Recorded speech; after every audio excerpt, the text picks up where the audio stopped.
Pembentangan Datuk Seri Anwar menampakkan pertambahan dalam jumlah bajet.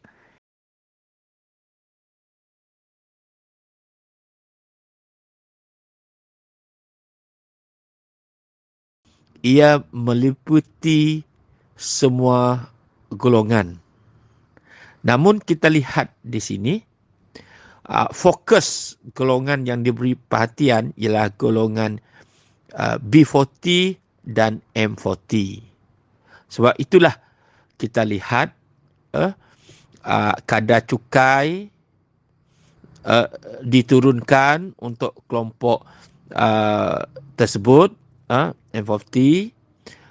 Begitu juga cukai terhadap barangan mewah seperti jam ataupun barang kemas akan dikenakan cukai yang lebih tinggi, kerana inilah salah satu petunjuk ataupun ciri kelompok masyarakat yang berkemampuan.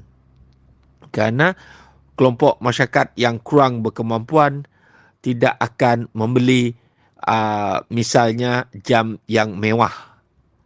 Mewah maksudnya ribuan ringgit, puluhan ribu ringgit. Jadi ini merupakan belanjawan yang lebih mesra kepada golongan masyarakat pertengahan dan rendah. Manakala golongan T20 saya kira ia lebih diberikan dalam bentuk galakan insentif terhadap pelaburan ataupun sektor yang mereka terlibat tersebut.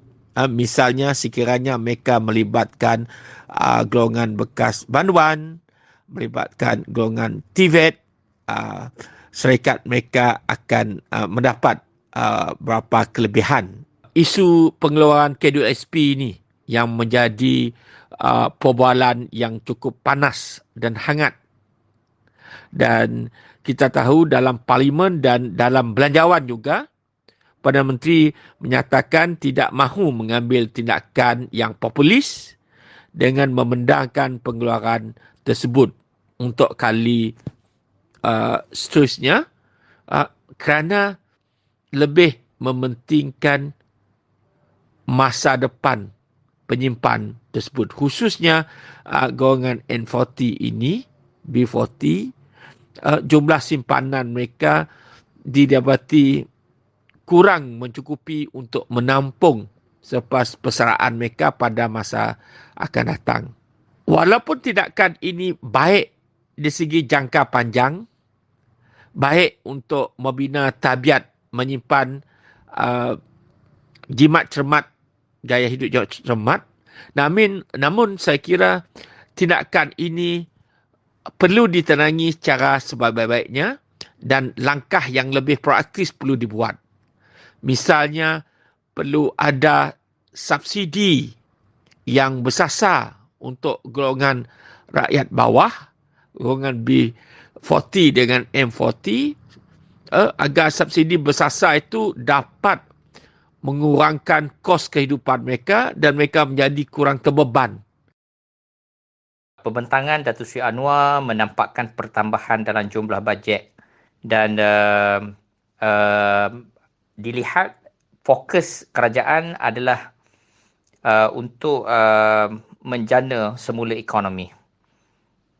Dan pada masa yang sama, yang paling menarik sekali adalah bagaimana kerajaan memberikan banyak insentif kepada rakyat, terutama golongan B40, dan juga tidak dilupakan kepada golongan M40, di mana pengurangan cukai telah diberikan secara individu kepada golongan M40 yang saya fikir boleh meringankan beban yang ditanggung oleh M40, terutama mereka yang tinggal di kawasan bandar. Dan kita juga lihat di dalam bajet ini, antara yang menarik adalah bagaimana kerajaan menyuntik sejumlah wang untuk menggerakkan sektor-sektor yang menjadi nadi kepada ekonomi Malaysia. Dan antara yang diberi fokus adalah untuk makanan, untuk menambahkan pengeluaran makanan ini dengan mengadakan beberapa inisiatif melalui Kementerian Pertanian dan juga agensi-agensi kerajaan yang lain. Ini menunjukkan bahawa kerajaan perpaduan yang ada sekarang ini sangat prihatin bagaimana usaha mereka diberi kepada memfokus untuk memperbaiki semula ekonomi negara. Di samping melihat bagaimana kerajaan boleh meningkatkan pertumbuhan dan secara tidak langsung juga kerajaan dapat menguruskan pengurusan hutan negara yang sekarang berada pada kedudukan yang agak luar biasa.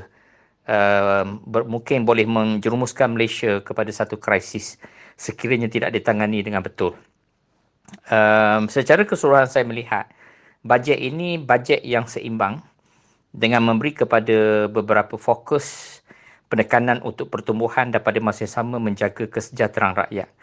Dan Perdana Menteri dan Menteri Kewangan juga melihat kepada kumpulan-kumpulan sasar, ya, antaranya bekas tentera kepada kumpulan yang berpendapatan rendah dan sebagainya, diletak di dalam program-program kerajaan untuk menyuntik dana bagi meningkatkan dan memperbetulkan ketidaksamaan sosioekonomi di kalangan rakyat. Pada zaman pemerintahan Ismail Sabri, insentif pengeluaran APF ini juga diadakan, tetapi di bawah kepimpinan Datuk Seri Anwar nampaknya kerajaan seperti tidak mahu membuat keputusan yang berbentuk populis ini, kerana mungkin sebagaimana yang telah disebut oleh Perdana Menteri, nilai simpanan asas rakyat majoritinya orang Melayu di APF sangat sedikit, dan ini adalah soal masa hadapan mereka di hari persaraan, di hari tua. Kalau dibenarkan pengeluaran ini, kemungkinan rakyat tidak ada lagi security untuk hari tua mereka. Dan kerajaan menyatakan sebelum ini akan membuat beberapa insentif untuk mengatasi, dan hari ini dalam bajet telah disebut bahawa kerajaan akan top up RM500 di dalam akaun sejumlah pencarum yang disasarkan, dan ini sebenarnya memberi pendapatan kepada golongan sasar ini pada hari persaraan mereka.